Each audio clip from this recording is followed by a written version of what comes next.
Hey guys, my name is Rob Noire, and welcome to Kirby 64, the Crystal Shards. So this is a game that I had a lot of fun. You know what, why don't I show you guys Kirby's copy ability while I talk.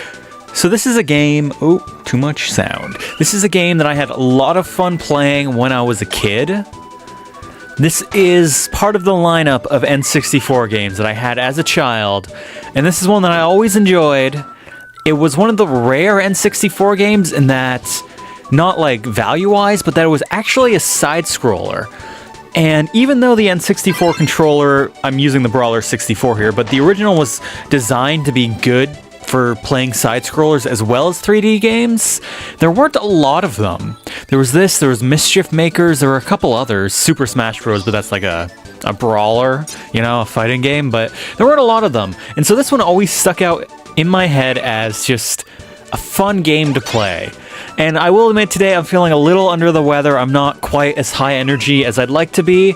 And I was looking through the games that I had left to do, and I was gonna do Kuala Lumpur, but that game's like, that's gonna take a lot out of me to do. So I was like, what's something easy and fun that I can just kind of have a good time doing?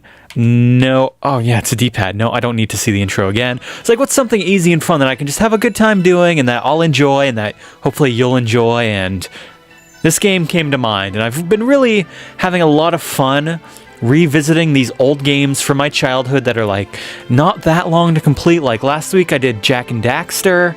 This week I'm doing Kirby 64. I've been doing Mario 64. There was Kuala Lumpur, Dungeon Keeper, which was pretty long, Dungeon Keeper, but I've just been having a lot of fun. Oh yeah, and so this is the fairy. She's like, oh no, the world is falling. And Kirby's like, who cares? I'm a pink blob. And then we go. Yeah, there's not a whole lot of plot to this. Level 1 Pop Star. So I don't remember how in-depth this game gets. I do remember having a lot of fun with it though. It's a very simple game. It's a cute game. It's not super difficult, but there are some interesting mechanics in here that were never used in any other Kirby games. How is it? How do I... Oh, it's the C buttons. Oh, fuck. Okay. This is another one. It's a Nintendo game. I gotta, like, try not to swear. So, the idea of this game is that you get powers from sucking up your enemies, which is not that new of a thing in a Kirby game. Like, you usually get powers, right? But all these different enemies, they have different kinds of powers. Like this guy, you saw he was throwing a boomerang? Well, I can turn my body into a boomerang and become some kind of crazy monster. And that's one of the cool things about this game. But one of the things that was never really revisited in a Kirby game is the fact that I can... See, that guy is obviously fire. I can totally miss the throw and have to do it again. You know what, let's just continue through. You can combine powers. That's what I was trying to say. Like, right now I have fire, and there's another one of these guys, and... So now I have Fire Boomerang, which becomes a sword, which I always like this power. And you can do all kinds of crazy stuff with your powers in this game. And that was always what made this like a unique experience to play and gave it so much replayability. But you cannot combine 3. And so what you're trying to do is get these shards, of which I think there are 3 per world. And also you're trying to keep an eye out for all these enemies who maybe have crazy powers that you can combine, and you have to use some power combinations to actually finish levels. I think this is a mini-boss, yeah. The mini-bosses were always kind of messed up, because you just kind of suck up their children and shoot their children at them to kill them. I always, even as a kid, I was like, that's a little messed up, bro. That's a little strange. And there are some legit boss fights, like that was like, I don't know, mini-boss, maybe, I guess. Okay, and this is a crazy one. This is Spikes and Boomerang, which will give me this, although I can't kill the cannons. And the food just, like, helps you. Oh, God. And I guess double hit means you lose your thing, which I just completely lost. And you can fly, of course, because it's a Kirby game, and they don't get rid of that. Can I? Yeah, and I can burst the dandelions. This is just a cute game, man. This is just a fun game. Not all the enemies have powers. So a lot of the fun, this one obviously does. That's a bomb.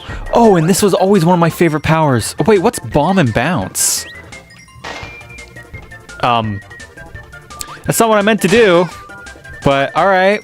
Oh shit, and I think I gotta bomb this rock because it's black. And the bomb power is black. Is that possible? Is that what it is? I could be completely wrong here. But let's try out this theory. Yes! See, I remember this game more or less. So these are not going to be particularly long episodes. I'll make this first episode a little bit longer, but in general, this is not a very hard game. It's one we're going to breeze through. We're just going to have a delightful time playing a Kirby game from my past that I'm fairly good at. I think everybody who plays it is fairly good at. Oh, here's the first legit boss battle. It's against Waddle Doo or Waddle Dee. One of them has one eye, and one of them has two, and that's how you know if it's a Waddle Doo or a Waddle Dee. And he's about to become the other, because these horrible black monstrosities that destroyed this fairy girl's homeworld, they're kind of messing stuff up. Yeah, I remember, they took over her homeworld, and they destroyed all the Crystal Shards or something?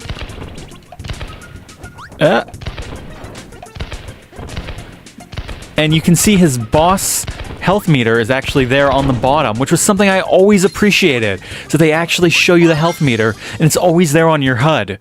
This is just a delightful game, guys. This is just a fun game. I'm just going to have a lot of enjoyment, nostalgia. I guess we'll complete one world per episode. Not one level, but one world. I feel like that's probably the right way to do it. And now he's your friend, and he's on your team, and he'll actually help you out. Oh, and then this was always weird. Okay, so this is the end. You have to make Kirby jump for stuff. And you gotta control his direction and then his force. I was trying to get the secret card, which I think gives you a collectible or something. And something I always appreciated is that I did find that this game always had good music. Not like incredible music, but considering it's considering what it is. Oh, and the ninja stars, I always loved these. But I always thought this game had pretty good music, and these guys are rock. And that's it, man. It's such a cool premise for like a Kirby game to use the powers like this. And I wish that they had done this again in future Kirby games, but I feel like they never have. And hey, Rock Buddy. So what does Rock Bomb do? Oh, dynamite. Can this actually hurt me? Oh yeah, that can hurt me. I gotta be careful with that. Well, you know what? Oh, it won't let me get rid of it while my dynamite's out. Oh god, let's get rid of that. That's too dangerous. Oh, and this guy's electric. I don't know what this will do. Electric bomb. Oh, it makes me a light bulb. That's right. It's been so long, man. It's been like a lot of these old games that I play, it has been, you know, like 10 years. This one has been at least 15. And I am totally rediscovering it while I play, which is super cool. That would be a snow guy, but I'm really digging this light bulb right now. And see, this is my friend Waddle Dee. Or Waddle Doo. I think it's Waddle Dee. I'm gonna call him Waddle Dee. He now helps me out in the levels. And you get other friends as you play, and they all help you out in the levels. I just always really appreciated some of the aspects. Because Kirby they do try and make it a game about the other characters, don't they? I definitely remember this was around the same time as the TV show, right? Oh, jeez. I have limited air. Oh god, I died. Ah, okay. I died in the baby game. It's not a baby game, but it is pretty easy. Yeah, let's go. I gotta like jump off and get that before. Does it count me as already having it? Oh, I guess it counted me as getting it, even though I died. Yeah, it must have. Okay. Let's hope that doesn't come back to bite me, although if I need to replay this level again, I'm more than happy to. It's a delight to play this game. Oh, I lost my light bulb thing, though. That's unfortunate. And here's another one of those mini-bosses I was telling you about. Oh, and these guys don't give you any bouncy powers, really? I remember that. I remember in this game, there's so many enemies where I was like, why don't they give me powers? Like, they would have a cool power. And again, guys, like I've been mentioning this in a lot of videos recently, I'm trying not to swear as much because I know younger people seem to find my videos, which to me is strange, but I guess makes sense. I'm trying to swear less. And immediately I drop an F-bomb. Okay, so this is Adeline. While most of the other characters in Kirby are not people, she's like the only person character, which is a little strange, but I always liked her. There she finds a Crystal Shard, and then because of that, the demons from below get attracted to her and possess her and make her do evil things, because that's what demons do, kids. They make you do evil things. And her thing is that she's an artist, right? She'll draw stuff for you. So, and right now she's just drawing previous enemies. I don't think... Oh yeah, I can suck this guy up too. That is a phrase I should never say. I think she has a few forms though. Yeah, get in my mouth. Get in my mouth. And this is, I remember this was a random pixel monster. I couldn't understand why you couldn't tell what it was. Wow, so this game is all D-pad, A, B, and C buttons. The triggers, the bumpers, they do nothing. Okay, give me something, dude. Oh god, that's not what I wanted. Come on, give me something. I think he spits something out and then I gotta spit it back at him. Yeah, I remember this. I love Kirby's animation when he's just trying to inhale stuff, where he just like freaks out and then he's just like, this is my life now. It's just going back and forth crazy like this. Oh crap, and now she's trying to attack me. But I don't know what I attack her with. Is it... Oh, okay, that did it, I guess. Oh, and there's my Crystal Shard. Yeah, man, this game is just delightful to play. It's just a fun game. You can beat it. You can pretty much 100% it in like a couple of afternoons. I know I did as a kid. And I feel like Kirby actually looks really good. Maybe, I don't know, man. Every time I boot up like one of these games using the Ultra HDMI mod for my N64, I feel like everybody always looks really good. And I feel like Kirby looked so good there. Okay, so I need to try and get these question cards, which I don't remember what they do. What does this do again? Okay, I have no idea what it did. I think there's 4 levels per world. I feel like that's totally doable per episode. Oh, and multiple enemies can give you the same kind of weapon type. Like, I just sucked up a bomb from one of these rocket guys. Like, it's not only the regular bomb guys. Oh god, I remember these. You can actually shoot little missiles. Like, it's not only the same kind of people who give you the stuff, you know what I mean? I think I need a single bomb. Oh wow, that didn't hurt me, really. I think I need a single bomb for something in this level. Hopefully I get it again. Or maybe it's Boomerang. Or maybe it's Spike. You know what? I think Spike will work for what I'm thinking of. Oh yeah, and I like how he does his flip. And so see, this game is absolutely a 2D game. Like it's like a 2D platformer. But I guess the actual term would be like 2.5D? Because they like to use the perspective, even though you're on a set course, like a 2D platformer. They like to use the perspective to kind of make it seem 3D-ish. Because I guess it was the N64, right? You can't just have a 2D game. It's got to be 3D. So this here, what did I need for that? Was it Boomerang? Crap, I gotta try again. I think I need the green Boomerang to be able to do that. Or maybe it's double Boomerang that I need. Could it be double Boomerang? What is Boomerang and Bomb? Because I don't remember. Oh yeah, okay. I think I need double boomerang.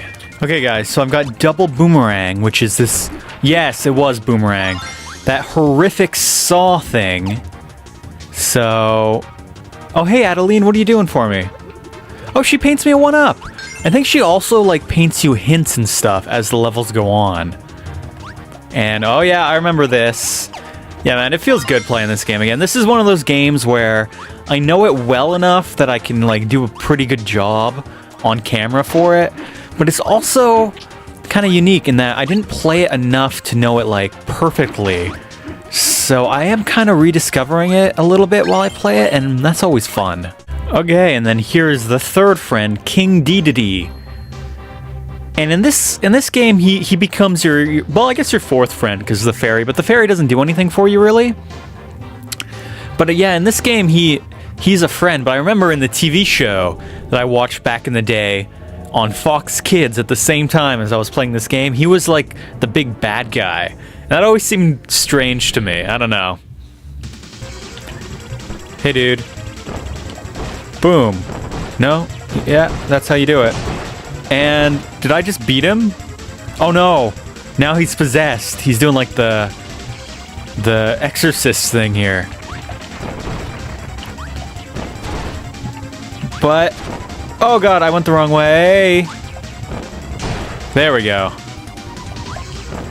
I know how to beat him. Like I said, the game does increase in difficulty, and I remember the last 2 worlds actually being tough. But especially this early game stuff, this is kind of a cakewalk. Oh, and he's like, no, fuck you, I'm not screw you, I'm not joining you. And then they leave and he feels all lonely and he's like, wait for me.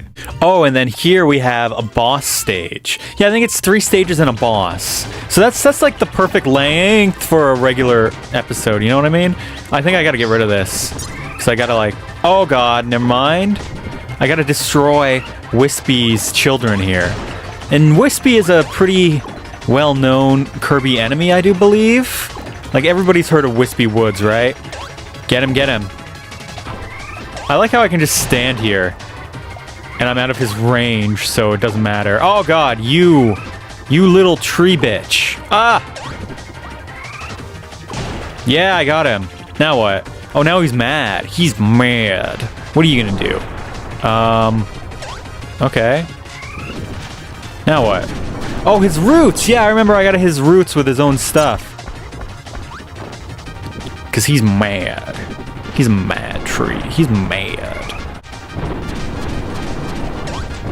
There we go. And now he's a sad tree. And he gives me the final crystal shard. Hi! This game is cute, man. You gotta admit, watching this game is cute. It's a good time. And then I think we ride the shard to the next world, yeah. Which is Rock World, I guess? Oh no, it opens up like a time portal. Okay. I distinctly remember the image of Kirby sitting on one of the shards and flying through the air with it. I guess maybe that comes later. But it's Rockstar. Alright guys, that's where we're gonna end this episode. It was probably a little bit longer than the future ones will be, but I feel like that's the right length to do this. And this game is just fun. It's just a joy to play. I'm definitely glad to be playing it. Hopefully you guys are enjoying it. And as always, I will see you guys in the next one. Hey guys, my name is Rob Noire, and welcome back to Jak and Daxter. So we're about to enter the final area of the game, which actually, before we do, there's a way to like drag his mouth and make his mouth stay dragged. Oh god, if only I could remember how to do that. I know there was a